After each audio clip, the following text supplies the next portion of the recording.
Bienvenidas y bienvenidos a otra historia. Hoy nos sumergiremos en los misterios más profundos de la historia humana. Prepárate para un viaje fascinante a través del tiempo y quédate hasta el final del video para descubrir los 10 hallazgos arqueológicos más impresionantes de todos los tiempos. Desde impresionantes tesoros hasta herramientas misteriosas, cada uno de estos objetos ha cambiado nuestra comprensión del mundo antiguo. Pero antes, no olvides suscribirte y dejarme un like para que puedas seguir creando contenido histórico y gratuito. Número 10. La máscara funeraria de Tutankamón. Casi todo el mundo afirma que la máscara funeraria de Tutankamón, una pieza magnífica que cubría los hombros y el rostro de la momia del faraón, es uno de los objetos más hermosos y fascinantes del arte egipcio y uno de los más icónicos del mundo. La máscara, que representa al faraón tocado con el característico pañuelo ceremonial, pesa unos 11 kilos y mide 54 centímetros de alto. Es de oro, el material del que estaba hecha la carne de los dioses para los antiguos egipcios, y de lapislázuli, una piedra de un azul intenso, el color del cabello de las divinidades. Además, la máscara también lleva incrustadas piedras ornamentales como el cuarzo y la obsidiana que componen los ojos. La frente del rey está ceñida con la cobra Uat-Jet y la diosa buitre Nekhbet, divinidades protectoras de la realeza. El rey luce además la barba ceremonial trenzada y alrededor de su cuello un ancho collar formado por 12 vueltas de cuentas elaboradas con pasta de vidrio de colores. Se sujeta a los hombros con 2 cabezas de halcón. La máscara se compone de varias partes ensambladas, entre ellas el rostro, que muestra un color ligeramente distinto al resto, lo que ha llevado a sugerir que este elemento fue desmontado y sustituido posteriormente por otro con rasgos masculinos. En el borde de la máscara, cerca del hombro izquierdo, aparece el nombre de Tutankamón inscrito sobre lo que parece ser un nombre anterior. No queda claro si la máscara fue hecha para el faraón o para alguien anteriormente y se reutilizó en último momento. Lo que sí queda claro es que es uno de los símbolos más reconocibles del antiguo Egipto. Su deslumbrante belleza y su detallada artesanía nos dejan sin palabras. Número 9. El disco de Festo. En 1908, un arqueólogo italiano descubrió en Creta un pequeño disco con un texto redactado en una extraña escritura. Conocido como el disco de Festo, posiblemente puede ser considerado como uno de los elementos más misteriosos de la historia de la arqueología. Este objeto de arcilla de 61 centímetros de diámetro y con forma circular está escrito por las 2 caras, en las que aparecen 61 palabras realizadas con 45 signos distintos que forman unas especies de sílabas con las que contar cierta historia. Pero son muchos misterios los que lo rodean, como a qué civilización pertenece, cuál es el sentido de lectura y qué significan estos símbolos. Se estima que el disco fue creado sobre el año 1750 a.C., lo que lo convertiría en el primer documento impreso de la historia. En lugar de estar grabado a mano como otros escritos de Creta, el disco fue impreso sobre arcilla blanda, mediante 45 sellos en relieve, y después fue endurecido cociéndolo en un horno. La fabricación de estos sellos debió de ser muy trabajosa, por lo que se deduce que el fabricante los hizo empleando mucho tiempo y esfuerzo, para poder después realizar gran cantidad de textos con mayor rapidez que si los hacía a mano. Se podría decir que es un precursor de los diferentes tipos de imprenta empleados en China o en la Europa medieval más de 3000 años más tarde. Número 8. El mecanismo de Anticitera. Se encontró entre estatuas de mármol y cobre cubiertas por el mar, cerca de la ciudad que le dio nombre, y fue uno de los elementos más impresionantes de un antiguo tesoro griego que quedó sepultado bajo el mar después de un naufragio hace miles de años. Desde su descubrimiento en 1901, esta máquina antigua ha generado controversia entre arqueólogos e historiadores, principalmente por la fineza y complejidad con la que operó hace al menos 2000 años. Parece ser que fue un instrumento para medir el paso de los meses con base en el movimiento de los astros. Podría ser también la primera computadora de la historia.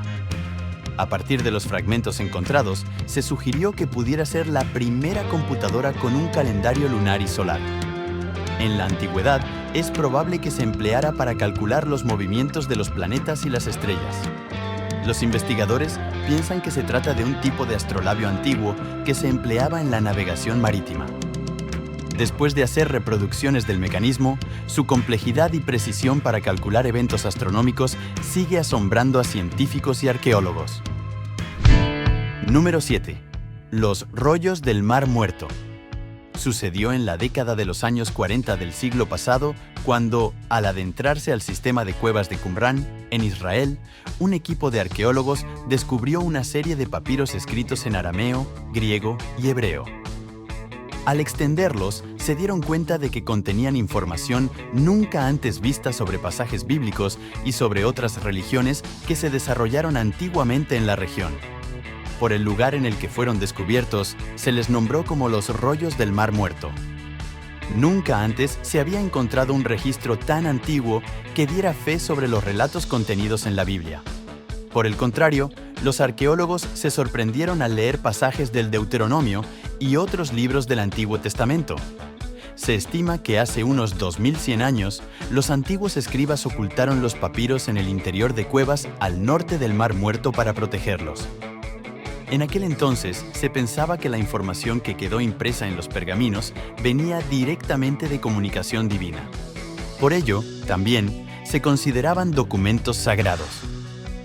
Ahora, gracias a la tecnología, se conoce parte del misterio de su confección. Investigadores demostraron por primera vez que los manuscritos fueron elaborados por al menos 2 escribas y llegaron a esta conclusión por medio de los análisis con inteligencia artificial. De cualquier modo, estos manuscritos han proporcionado una visión invaluable de las prácticas religiosas y la vida cotidiana en la antigua Judea, y son una joya para los estudios bíblicos y la historia antigua. Número 6. La piedra de Rosetta. En el año 394 de nuestra era, en los muros del hermoso templo de la isla de File dedicado a Isis, en el Alto Egipto, se grabó la última inscripción en lengua jeroglífica. El triunfo del cristianismo y la prohibición de los ritos paganos en todo el Imperio Romano por parte de Teodosio I relegaron al olvido la milenaria escritura y con ella a toda una civilización que no tendría voz prácticamente durante los 1500 años posteriores. Siglos después, los viajeros que recorrían el país del Nilo creían que aquellas ilegibles inscripciones grabadas en los viejos monumentos en ruinas eran pictogramas, signos que representaban ideas o conceptos, pero que de ningún modo podían reflejar los sonidos de un lenguaje hablado. Entonces, en 1799, tuvo lugar el hallazgo que lo cambiaría todo. La piedra de Rosetta fue desenterrada del olvido y la arena por un oficial del ejército de Napoleón en 1799, cuando los franceses trataban de conquistar Egipto y cerrar a los británicos el camino a la India. Habían sacado a la luz el jeroglífico más importante de la historia de Egipto. Es una gran laja de piedra, en concreto de granodiorita, una especie de granito negro.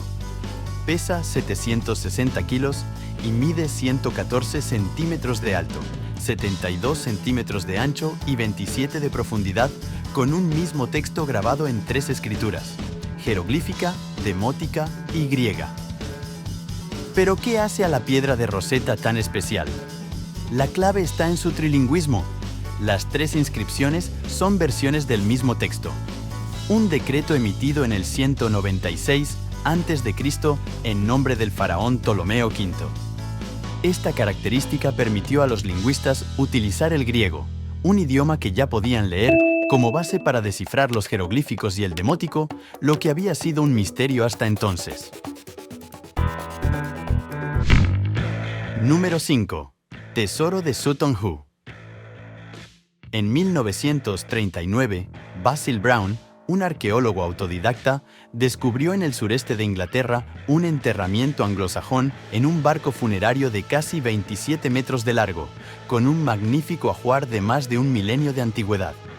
Aunque la madera del barco se había descompuesto, el improntado de su estructura y los remaches de hierro permanecían intactos.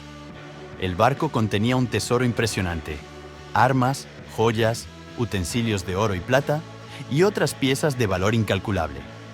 Entre los objetos más notables se encuentran un magnífico casco ceremonial, una espada adornada, hebillas de cinturón, cuencos de plata y monedas. El casco de Sutton Hoo, en particular, es una de las piezas más icónicas del hallazgo. Este casco, elaborado con hierro y decorado con intrincados motivos y figuras, refleja una maestría artesanal extraordinaria. Su diseño incluye un protector facial y representa escenas de la mitología germánica, ofreciendo un vistazo al mundo simbólico y espiritual de los anglosajones. El tesoro también incluía una serie de artefactos de lujo que indican el alto estatus de la persona enterrada. Estos objetos, algunos de origen continental y bizantino, sugieren que el individuo tenía conexiones extensas y una posición de gran influencia en la sociedad anglosajona de la época. Los arqueólogos creen que podría ser el entierro de un rey, posiblemente el rey Raedwald de Anglia Oriental. Número 4. El Códice Gigas. Creado a principios del siglo XIII, según la leyenda, por el monje benedictino Hermann el Recluso, el Códice Gigas, llamado así por su enorme tamaño, atesora una tenebrosa leyenda que cuenta que fue el propio Lucifer quien ayudó al monje a terminar la obra en una sola noche a cambio de que apareciera su imagen en el libro. Cuenta la leyenda que el monje Hermann el Recluso se hallaba internado en un monasterio en el centro de la actual República Checa. Tras quebrantar uno de sus votos, el abad del monasterio ordena que sea emparedado vivo como castigo. Para salvarse, Hermann propone al abad algo imposible. Para honrar al monasterio, se compromete a escribir el códice más grande de su época, en el que incluirá todos los pasajes de la Biblia y toda la sabiduría humana. Y lo escribirá en una sola noche. Pero incapaz de poder acabar a tiempo la tarea que él mismo se ha impuesto, cercano ya el amanecer, Hermann hace un pacto con Satanás para que éste guíe su mano y pueda salvar así la vida. El ángel caído aceptó ayudarle, pero le puso dos condiciones: quedarse con su alma y que su imagen apareciera en una de las páginas del códice. Con los albores del nuevo día, el abad del monasterio y sus acompañantes entraron en la celda de Hermann, y cuál sería su sorpresa al ver el códice terminado, tal como había prometido el monje. En su interior podía leerse desde una versión de la Biblia hasta las obras del historiador judío Flavio Josefo, las etimologías del arzobispo San Isidoro de Sevilla, el texto completo de la Crónica Bohemorum de Cosmas de Praga, así como una recopilación de remedios medicinales, encantamientos mágicos y una lista necrológica. Sus hojas estaban confeccionadas con pieles de animales y, tal como solicitó el diablo, a Hermann no se le olvidó representarlo en la página 290. Pero si bien su origen se trata de una leyenda, la existencia misma del códice no lo es, puesto que el libro existe y se encuentra actualmente en la Biblioteca Nacional de Suecia, en Estocolmo. Esta singular obra mide 92 centímetros de alto, 50 de ancho, 22 de grosor y pesa más de 74 kilos, y es el manuscrito medieval más grande conocido hasta la fecha. El análisis caligráfico, así como de los pigmentos realizado por los científicos, indica que fue escrito por una sola persona y que solo se utilizó un tipo de tinta, elaborada con insectos machacados. Por su parte, especialistas de la Biblioteca Nacional de Estocolmo han deducido que un trabajo de tal envergadura podría haber ocupado a una sola persona durante unos 30 años de su vida. Número 3. El manuscrito Voynich. Este misterioso libro ilustrado, escrito en un idioma o código indescifrable, ha desconcertado a investigadores desde su descubrimiento en 1912. Nadie sabe quién lo creó, ni por qué, ni de qué trata exactamente, convirtiéndolo en uno de los enigmas más intrigantes de la arqueología. La primera noticia de la existencia del Voynich data de 1580, cuando el emperador Rodolfo II de Habsburgo, muy interesado en las ciencias ocultas, la magia y las rarezas de todo tipo, lo adquirió por la elevada suma de 600 ducados a los ingleses John Dee, un mago que decía comunicarse con los ángeles mediante unas piedras, y Edward Kelly, un embaucador. El manuscrito es un pequeño libro, de 23 por 15 centímetros, con hojas irregulares en su interior, es decir, muchas de ellas están plegadas en 2 y 3 partes, con lo que equivalen al doble o al triple del tamaño del resto de hojas. 33 páginas contienen solo texto. El resto de páginas son todo ilustraciones y todas ellas creadas en tinta y acuarela. Los tonos más comunes en las aguadas son diversos. Van entre los verdes, marrones, rojos, amarillos y azules. El contenido de las ilustraciones hace referencia al mundo científico y botánico. Uno de los motivos por los que este libro creó en su día y sigue creando expectación es por sus ilustraciones. Lógicamente, el estar escrito de manera encriptada ayuda a crear expectación e intriga, pero sus dibujos ayudan a que el enigma crezca. Constelaciones imposibles, análisis de plantas desconocidas como realizadas a microscopio, imágenes de mujeres conectadas entre sí como si de una mente colmena se tratase. Parece una obra de ciencia ficción, solo que creada en el siglo XVI. Hasta este momento, ante la aparente incoherencia del Voynich, se ha sugerido que se trata de una broma o una estafa. Se ha especulado que fue el propio John Dee, mago, matemático y aficionado al ocultismo, quien por el año 1580 lo creó junto a su socio Edward Kelly, que ya había sido procesado en Inglaterra por falsificar documentos. En suma, que se trataba de un timo para engañar al emperador Rodolfo II y sacarle una buena cantidad de dinero. Número 2. La estela de Hammurabi.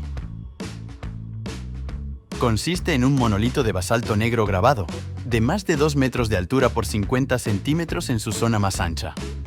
En la parte superior está representado Hammurabi en bajorrelieve, de pie, delante de Shamash, dios solar de la equidad en Mesopotamia, o tal vez Marduk, dios de Babilonia. Debajo aparecen inscritos en caracteres cuneiformes las leyes que regían la vida cotidiana. El Código de Hammurabi es uno de los conjuntos de leyes más antiguos que se han encontrado y uno de los ejemplares mejor conservados de este tipo de documentos creados en la antigua Mesopotamia.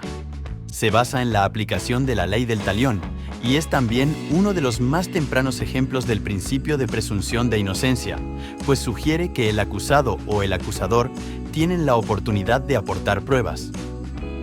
Fue escrito alrededor de 1750 a.C. por el rey de Babilonia. Actualmente se expone en el Museo del Louvre de París. Número 1. La ciudad de Pompeya. En este caso, no se trata del descubrimiento de un objeto ni de un monumento, sino de toda una ciudad congelada en el tiempo y sepultada por un volcán a 27 kilómetros de Nápoles. Aunque hay cierto debate sobre el día exacto de la tragedia. Si el 24 de agosto o el 24 de octubre, la erupción del Vesubio en el año 79 fue sin duda el peor desastre natural que afectó al mundo antiguo. Alrededor de la 1 de la tarde, la cima del legendario volcán explotó y junto con Herculano, Oplontis y Stabiae, la ciudad portuaria romana de Pompeya fue destruida y enterrada bajo una gruesa capa de cenizas. Miles de personas sufrieron una muerte horrible. Calles pavimentadas, villas, templos y tesoros invaluables desaparecieron durante siglos hasta que se descubrieron por accidente en 1594. No fue sino hasta el siglo XVIII que se empezó a excavar la ciudad de Pompeya como la de Herculano, aunque lamentablemente de forma no muy respetuosa con la conservación de las infraestructuras y con fines más bien de expoliación que de conservación. Durante el siglo XX, las ruinas sufrieron los bombardeos de los aliados en contra del régimen fascista de Mussolini. fue destruida buena parte del Teatro Grande y del Foro, así como algunas casas y edificios públicos. Después de la Segunda Guerra Mundial, se empezaron trabajos cada vez más profesionales y respetuosos con la historia que se estaba desenterrando. El yacimiento arqueológico de la ciudad de Pompeya ocultaba mansiones, tabernas, templos, un foro y amplias vías que son evidencia de la agitada vida que llenaba esta localidad de calles rectas, pero estructura irregular.